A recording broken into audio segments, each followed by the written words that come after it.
Hi, my name is Nia. I know this story may sound far-fetched, but please hear me out. Every detail I'm about to share is real, and while you might question parts of it, trust me when I say that I lived through every terrifying second. Before listening to my story, make sure to subscribe MrDarkStoryMan. It happened 5 years ago when I was 20.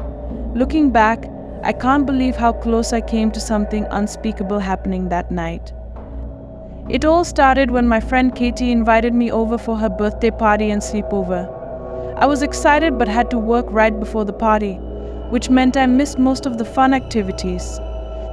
By the time I arrived, everyone had already finished the games and were lounging around, trying to figure out what to do next. Since I had missed out on so much, the group decided that we should take a trip to a park about a mile away to continue the fun.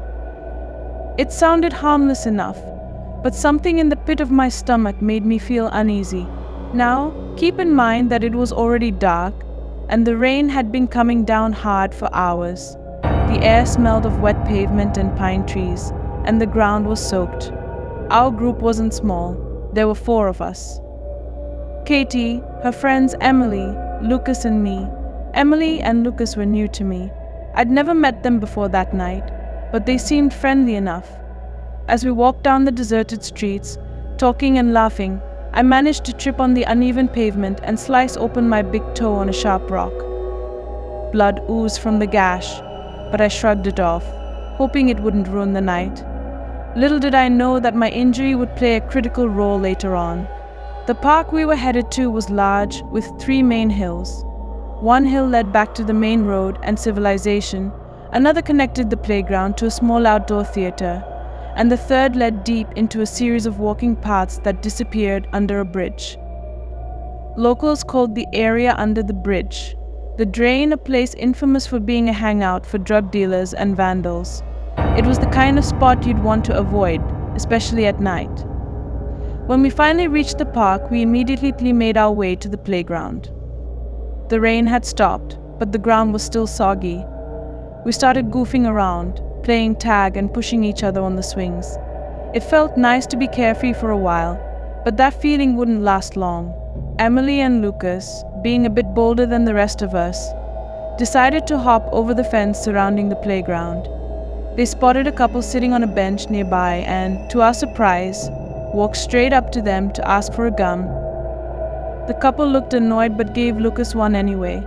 They left shortly after, muttering under their breath. Now we were completely alone. Around 11:30 p.m., the air started to shift.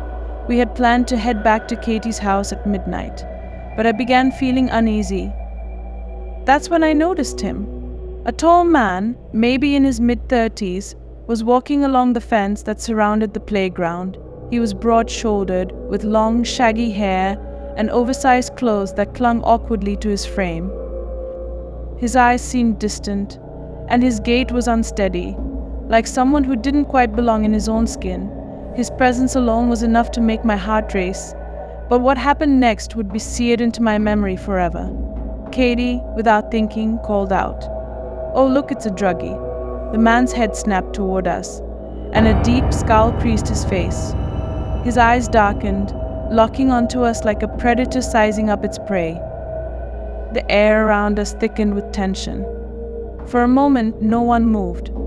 Then, as if deciding we weren't worth his time, he turned and continued walking. But the damage was done. We felt it. The shift in the atmosphere, the danger that now lurked just beyond the shadows. "Maybe we should head back now," I suggested, trying to mask the rising panic in my voice. The others agreed, but Lucas and Emily seemed disappointed that we were leaving before midnight. As we began walking back, a flash of light illuminated the path behind us. We turned, expecting to see a police officer checking up on us since we were out past curfew. But it wasn't a cop, it was the same man from before. Only now he was walking directly toward us, and in his hand he held a trash bag, a flashlight, and something long and metallic. I didn't wait to see what it was. "Run," I shouted. My injured toe, the wet grass, and my flimsy sandals made running nearly impossible. My foot kept slipping, and I could feel the warm trickle of blood soaking into my sandal as I tried to keep pace with the others. We sprinted toward the hill that led to the drain, our hearts pounding louder than our footsteps. We thought we had outpaced him, but we were wrong. We huddled together, panting, under the cover of some trees. Katie, her voice shaking, whispered, "Did you see that?"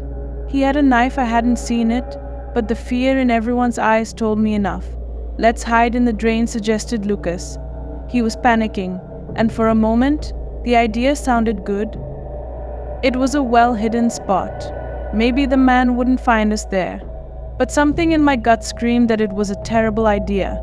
I had listened to enough true crime stories to know how hiding in a secluded spot usually ended.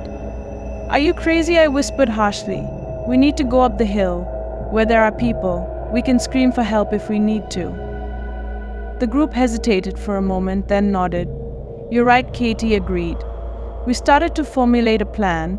Lucas would pretend we were going to the drain, hoping to trick the man if he was listening, while the rest of us would head straight for the road. Unfortunately, it didn't work. As we started running up the hill, I glanced back and saw the flashlight beam sweeping over us again. He had followed us. We made a mad dash for the nearby gas station, our feet slipping on the wet grass and pavement. I could feel the panic rising in my throat as we burst through the gas station doors, breathless and terrified. We immediately scattered, hiding behind shelves and ducking out of sight. Lucas went to the counter and explained what was happening to the cashier, describing the man and asking if we could stay there for a while. The cashier, a middle-aged guy with a calm demeanor, agreed and offered to call the police. "No, we don't need the cops," Lucas said quickly. "He's just creepy." Katie and I exchanged a look. "Are you serious?" She hissed under her breath. "We could get in trouble for curfew, but at least we won't get stabbed." Despite our fear, we didn't call the police. Instead, we waited, crouched in the aisles, watching the windows. After about 15 minutes, we felt safe enough to leave. I used some napkins to dry off my sandals and wrapped one around my still bleeding toe. But as soon as we stepped outside, Emily gasped. "Oh my God, he's back!" We all whipped around, and sure enough, there he was. But now he had a shiny knife in his hand, which I could see clearly. The same man, the same flashlight, the same knife. My heart sank. We bolted. This time I stayed near Katie. She couldn't run as fast as the others, and I couldn't leave her behind. Emily and Lucas slowed down to help too. We didn't stop running until we reached Katie's house. By the time we made it inside, the man was gone, and we were safe. For now. We never saw him again that night, but the experience left us all shaken. The group wasn't the same after that. I never saw Emily or Lucas again. But something had shifted between us, something unspoken. To this day, I don't know what that man wanted or why he followed us. But every now and then when I'm walking alone at night, I can still feel the weight of his stare, and I'll quicken my pace just in case. Stay safe out there, because you never know who's watching. Thank you for your time, and make sure you subscribe to my Dark Storyman for more scary stories like these.